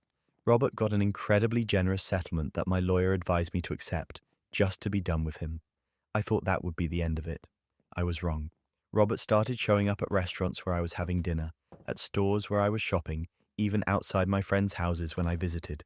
He always had some excuse. Oh, I just happened to be in the neighborhood, or what a coincidence running into you here. But there were too many coincidences to be believable. I filed for a restraining order, which was granted after I provided evidence of his pattern of accidental encounters. For a few blessed weeks, I had peace. Then I started noticing his car driving past my house at odd hours. I called the police each time, but by the time they arrived, he was gone. Since they couldn't prove he'd violated the restraining order without catching him in the act, there wasn't much they could do. Around this time, I received a text from a mutual acquaintance named Diane, someone who had been friendly with both Robert and me during our marriage. She suggested I try her dentist, Dr. Patel, mentioning that he was excellent and offering a friends and family discount for new patients. Since my previous dentist had retired and I was due for a checkup, I made an appointment. Dr. Patel seemed professional enough. His office was modern, his staff friendly. During my examination, he made concerned noises while poking around my mouth. I'm seeing several issues here that need immediate attention, he said gravely. You have significant decay under 4 of your old fillings. They'll need to be replaced with crowns right away, or you risk losing the teeth entirely. I was surprised. My teeth had always been relatively healthy, and I hadn't been experiencing any pain. But who am I to question a dental professional? I scheduled the procedures for the following week. The crown installations were spread over 2 appointments and were far more painful than I expected. Dr. Patel seemed to struggle with getting the anesthesia right, and I could feel sharp sensations throughout the procedures despite his repeated injections. By the time he finished, my jaw was throbbing, and I felt almost dizzy with pain. This level of discomfort is normal, he assured me when I called the office the next day, still in significant pain. Take some ibuprofen and give it a few more days. The pain eventually subsided to a dull ache, but something still felt off. I developed frequent headaches that seemed to radiate from my jaw. Sometimes I thought I could hear a faint buzzing sound, especially when near certain electronic devices like my microwave or cell phone charger. I mentioned this during my follow-up appointment, but Dr. Patel dismissed my concerns. Crown sensitivity can last for months, he said. Nothing to worry about. A few weeks after the dental work, I met Jason at a business networking event. He was charming, intelligent, and refreshingly straightforward after my experience with Robert. We hit it off immediately and started dating. On our 3rd date, I brought him back to my house for dinner. As we were preparing the meal together, I noticed him looking at me oddly. "Do you hear that?" he asked, tilting his head. "Hear what?" "There's a faint electronic signal coming from somewhere near you." I should mention that Jason is an electronics engineer who specializes in wireless communication systems. He has an almost supernatural ability to detect electronic signals. "It almost sounds like a low-power transmission," he continued, moving closer to me. "It's definitely stronger when I'm near your face." And here's where it gets absurd. Jason went out to his car and returned with some kind of handheld device. He moved it slowly around my head, watching the display intently. "There are definitely RF signals coming from your mouth," he said, looking concerned. "Specifically from the right side of your jaw and the left front." I laughed nervously. "That's where my new crowns are." Jason didn't laugh. "Crowns shouldn't emit radio frequencies, Lauren." The next day, I made an emergency appointment with a different dentist and explained my concerns. The new dentist, Dr. Winters, took x-rays and then stared at them in obvious confusion. "There appear to be small foreign objects embedded in these crowns," she said slowly. "They're not dental materials I'm familiar with. In fact, they look almost like miniature electronic components." She referred me to an oral surgeon who specialized in complex cases. The surgeon took more detailed imaging and confirmed what seemed impossible. Each of my 4 new crowns contained tiny electronic devices, carefully embedded in the porcelain. "These appear to be custom tracking devices," the surgeon explained. "They're incredibly sophisticated, miniaturized GPS transmitters with long-lasting batteries designed to broadcast your location." I felt physically ill. Someone had put tracking devices in my teeth. I went straight from the surgeon's office to the police station.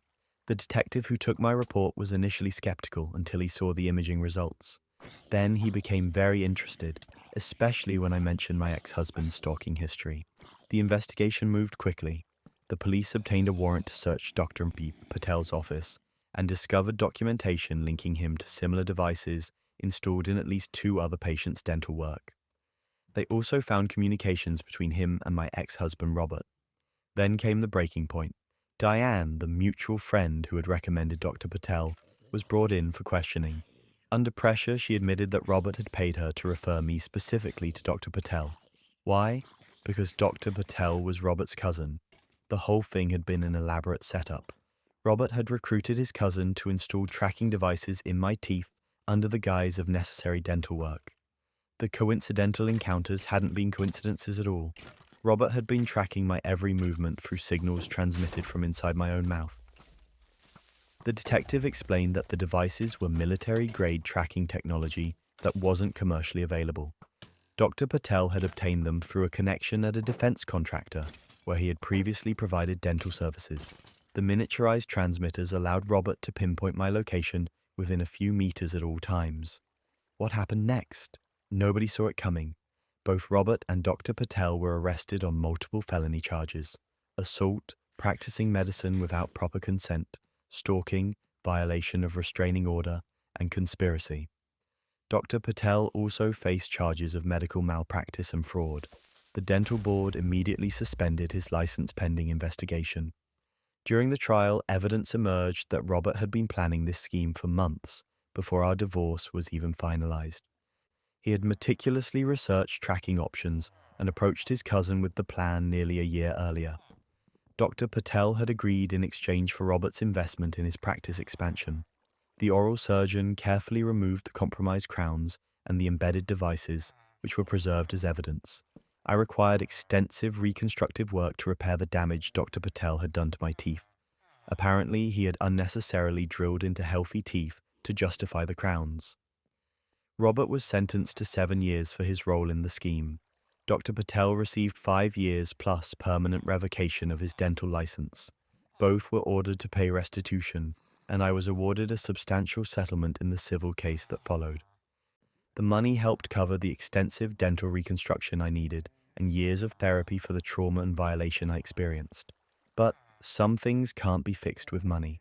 I now have severe dental anxiety and require sedation for even routine cleanings. I've developed a persistent fear of being monitored that affects my daily life. I check my car for tracking devices regularly and am hesitant to use location services on my phone or computer. Jason has been incredibly supportive throughout this ordeal. We're still together, and his technical expertise has actually been helpful in my recovery.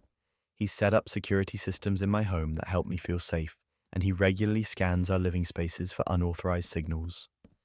The most disturbing aspect of this whole experience is how vulnerable we all are to people we should be able to trust. When you sit in a dentist's chair, you're completely at their mercy. You have no way to verify what they're doing. Inside your mouth is legitimate or necessary.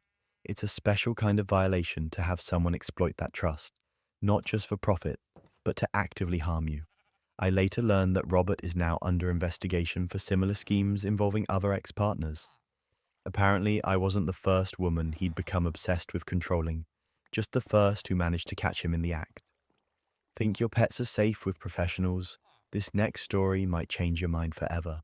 Buddy came into our family as a rambunctious 8-week-old golden retriever puppy, all paws and floppy ears. My husband Matt and I had been married for 3 years and decided a dog would be perfect practice before having kids.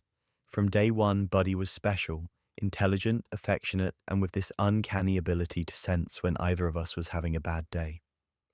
By the time he turned 5, Buddy was a constant companion on our hiking trips and the unofficial therapy dog for the entire neighborhood. Kids would stop by just to play with him, and he'd patiently let toddlers climb all over him without complaint. So when he started limping after a particularly energetic game of fetch, we were immediately concerned. Our regular vet, Dr. Campbell at Lakeside Animal Hospital, had been caring for Buddy since his first puppy shots. The clinic was well regarded locally with modern facilities and a friendly staff. Dr. Campbell examined Buddy's left hind leg and recommended x-rays, which revealed what he called a complex tear in Buddy's CCL, the dog equivalent of a human ACL tear. He'll need surgery, Dr. Campbell explained. It's a common injury in active larger breeds, but without surgical repair, he could develop arthritis and permanent mobility issues. We scheduled the procedure for the following week. The surgery itself went well, according to Dr. Campbell, but he recommended Buddy stay at the clinic for 3 days of monitored recovery before coming home. During our daily visits, we met Melissa, the veterinary technician responsible for Buddy's post-operative care. Melissa seemed very attentive and knowledgeable, giving us detailed updates on Buddy's medication schedule, physical therapy exercises, and recovery progress. She even texted us photos of Buddy throughout the day, with encouraging messages about how well he was doing. By the time we took him home, we felt genuinely grateful for her dedicated care. "If you have any concerns at all, here's my personal cell number," Melissa told us as we were leaving. "Don't hesitate to text me directly, even outside office hours. The first week after surgery is critical." We followed all the post-operative instructions meticulously. Buddy wore the dreaded cone of shame, took his medications on schedule, and was only allowed brief leashed bathroom breaks in our fenced backyard. Despite the restrictions, he seemed to be recovering well, already putting some weight on his leg by the 3rd day home. That afternoon, I let Buddy out for his usual quick bathroom break. Our yard is completely fenced with a locked gate, and I watched from the kitchen window as he hobbled around on 3 legs, cone bumping into bushes. I turned away for maybe 2 minutes to answer a phone call, and when I looked back, Buddy was gone. I rushed outside thinking maybe he'd laid down in a spot I couldn't see from the window. I called his name, checking behind every shrub and under the deck. Nothing. The gate was still locked with no signs of digging under the fence or any other way he could have escaped. It was as if he had simply vanished into thin air. Matt and I spent hours searching the neighborhood, calling Buddy's name until our voices were hoarse. We contacted every animal shelter within 30 miles, posted on all the local lost pet forums, and plastered the neighborhood with flyers offering a reward. I even called Melissa, thinking maybe she'd have additional advice on finding a recently post-op dog. "That's terrible," she said, sounding genuinely concerned. "I'll keep an eye out and let everyone at the clinic know. He can't have gone far with that leg, especially wearing the cone." 2 days of frantic searching yielded nothing. We were beginning to lose hope when Matt received a text from an unknown number. "I know where your dog is. $5,000 for information. Cash only." Initially, we thought it was some sick scammer who had seen our lost dog posts and was trying to exploit our desperation.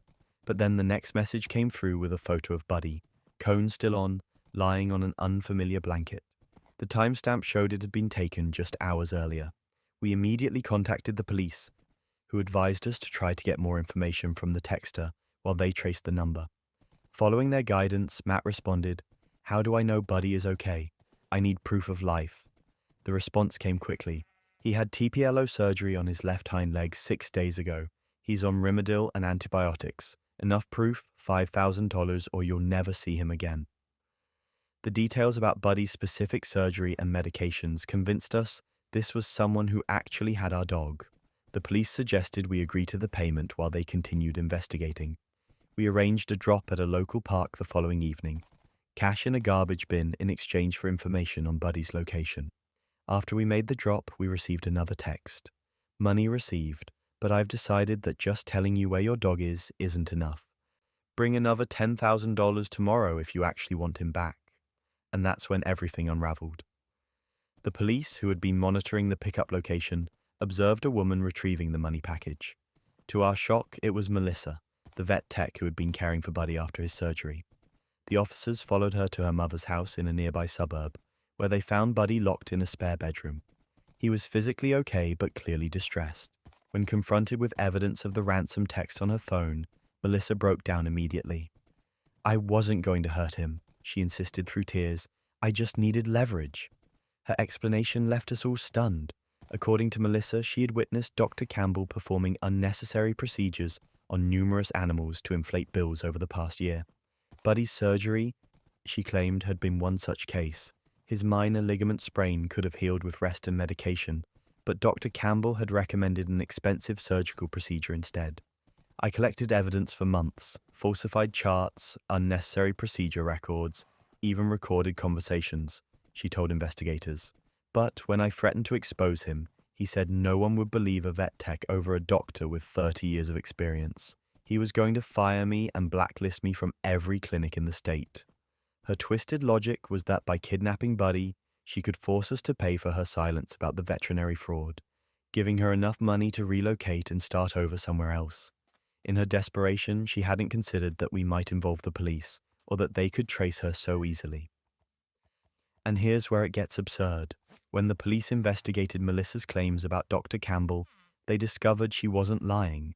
A forensic audit of the clinic's records revealed a pattern of unnecessary procedures, inflated diagnoses, and fraudulent billing going back at least 5 years. Dr. Campbell had been deliberately recommending expensive surgeries for conditions that could often be treated with more conservative approaches. In Buddy's case, the x-rays showed what was likely a grade 1 sprain that typically responds well to rest and anti-inflammatory medication. But Dr. Campbell had documented it as a complete tear requiring surgical intervention, billing our insurance for the maximum amount. Then came the breaking point.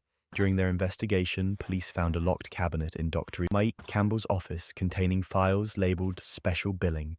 These documented how he targeted certain clients, those with premium pet insurance or who seemed financially comfortable, for unnecessary procedures. There were even notes on which clients were most likely to approve expensive treatments without questioning his recommendations. The district attorney filed charges against both Melissa and Dr. Campbell. Melissa faced charges of extortion, theft, and animal cruelty for taking Buddy, while Dr. Campbell was charged with multiple counts of fraud, insurance scams, and veterinary malpractice.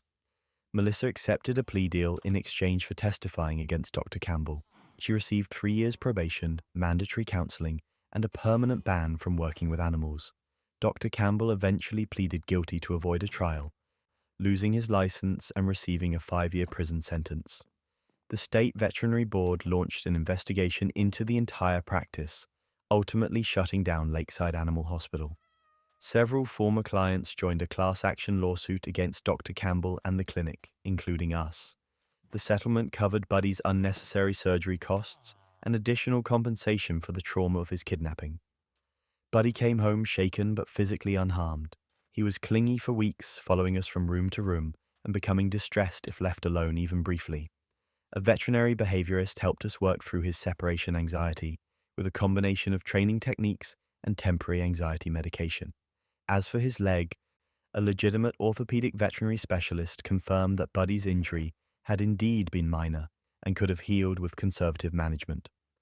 The unnecessary surgery actually created more problems than it solved, leaving him with occasional stiffness that might not have developed otherwise. We've since found a new veterinary clinic that emphasizes transparent treatment plans and discusses all options, from most to least invasive, with clear explanations of the risks and benefits of each approach.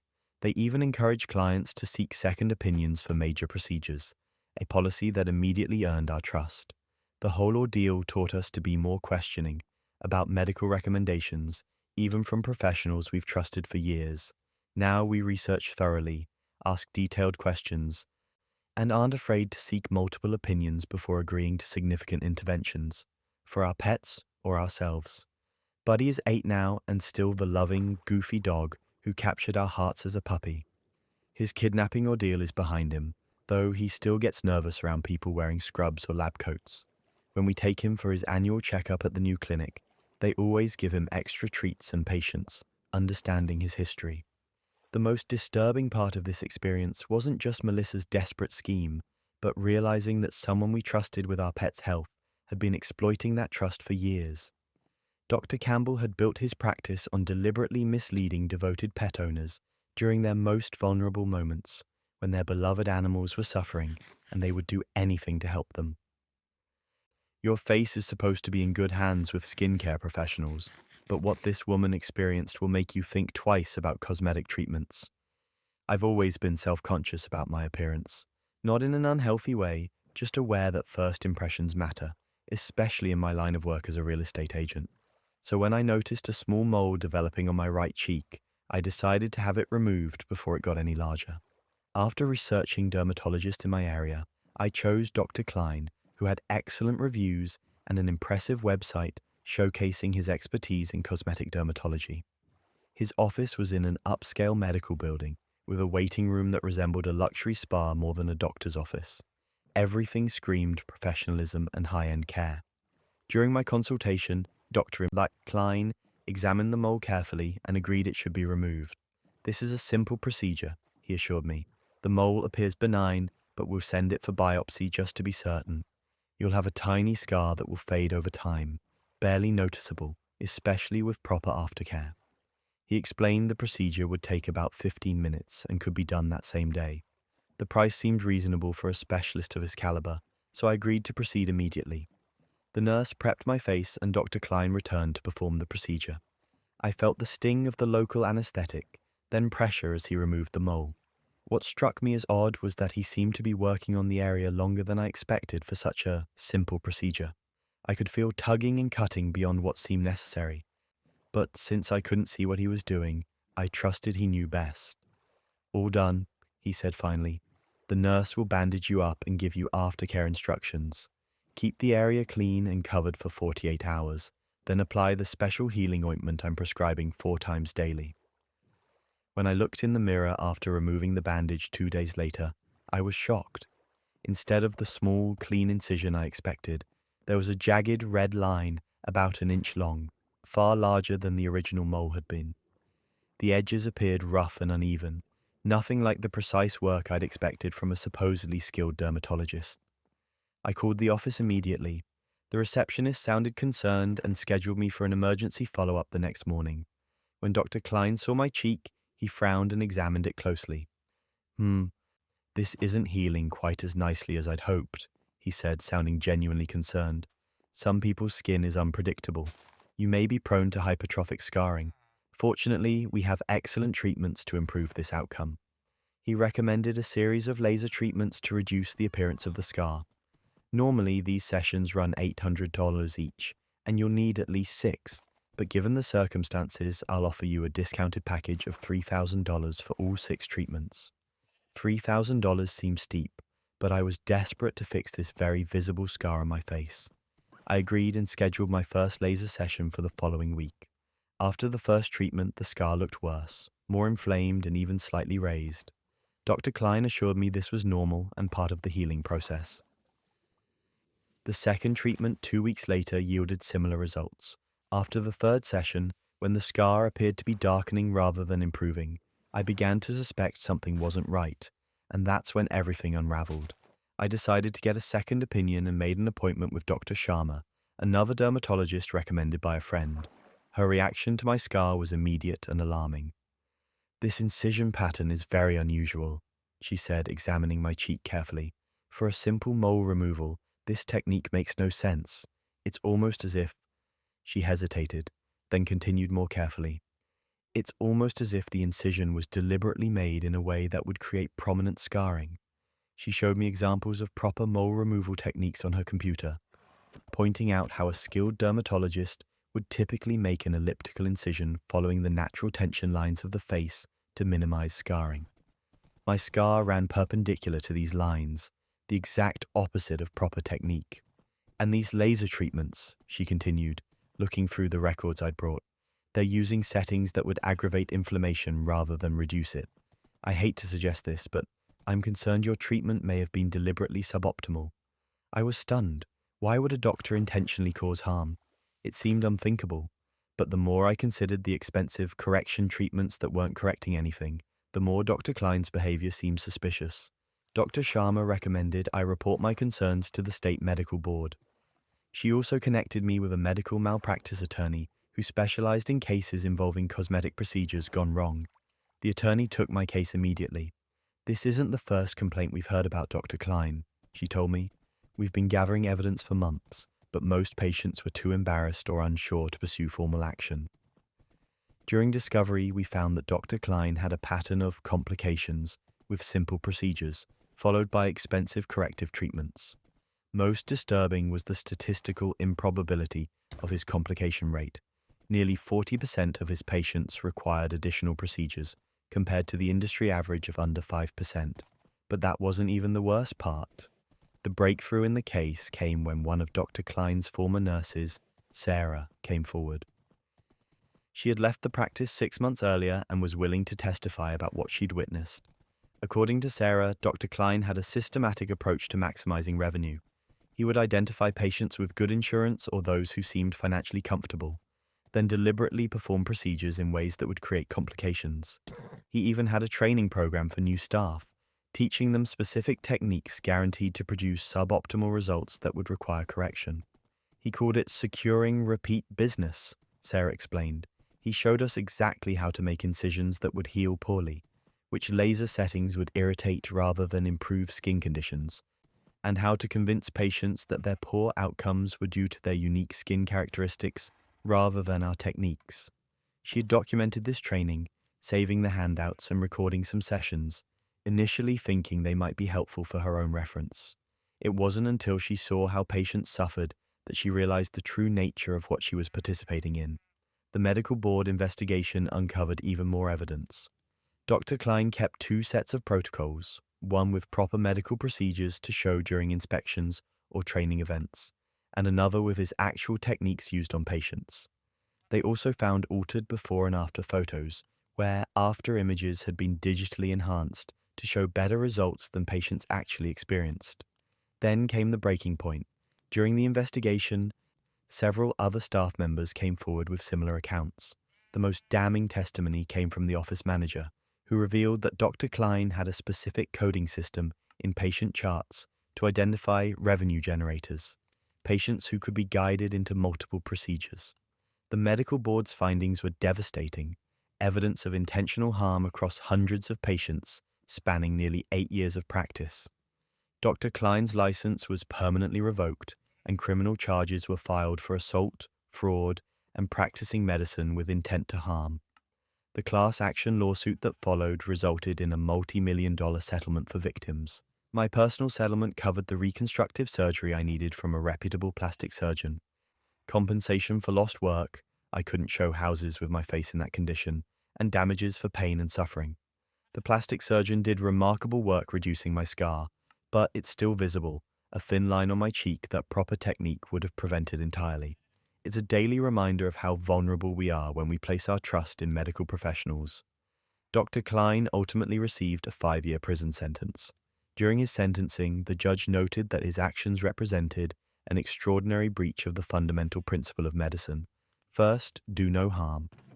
The most chilling aspect of this whole experience was realizing that Dr. Klein had built his entire practice around deliberately harming patients for profit. Every smile, every reassuring word, every concerned look had been calculated to manipulate vulnerable people seeking his help. The calculated nature of his deception still disturbs me more than the physical scar he left.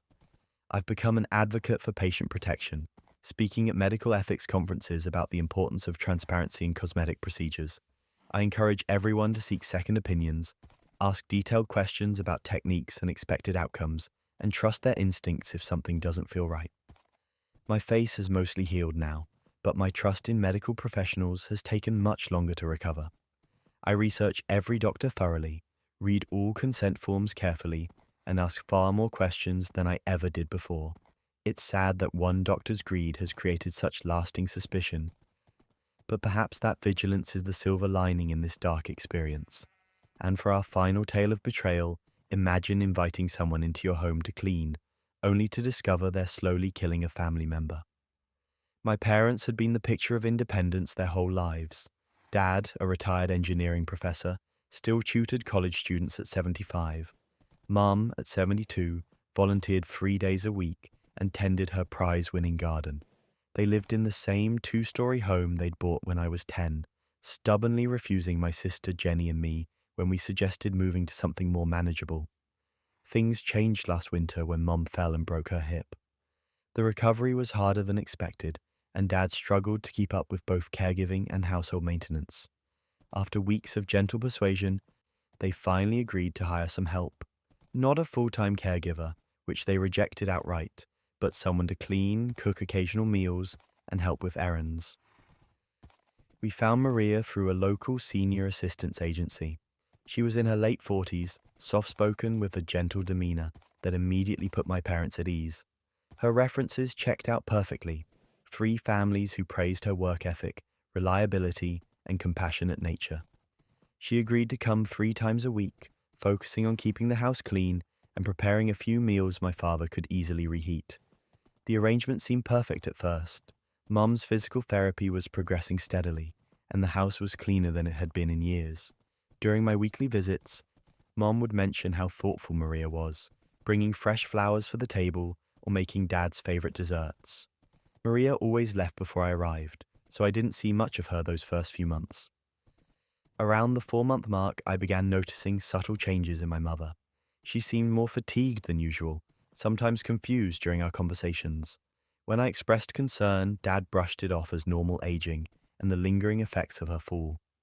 "She's just taking longer to bounce back than we expected," he insisted. By month 5, Mom's symptoms had worsened. She developed persistent nausea, complained of headaches, and seemed increasingly disoriented. Dad took her to their primary care physician, who ordered basic blood work and suggested it might be a urinary tract infection, common in older adults and known to cause confusion. The antibiotics they prescribed didn't help. During this time, Maria had become a fixture in my parents' lives. She'd extended her hours, often staying through dinner, which she now prepared daily. Dad spoke of her constantly, praising her cooking and how she'd saved their lives with her help. I was grateful someone was there when I couldn't be. though I found it odd that Mom rarely mentioned Maria anymore. Jenny, my sister who works as an ICU nurse, became concerned after a Sunday dinner when Mom barely touched her food and seemed to forget mid-sentence what she was talking about.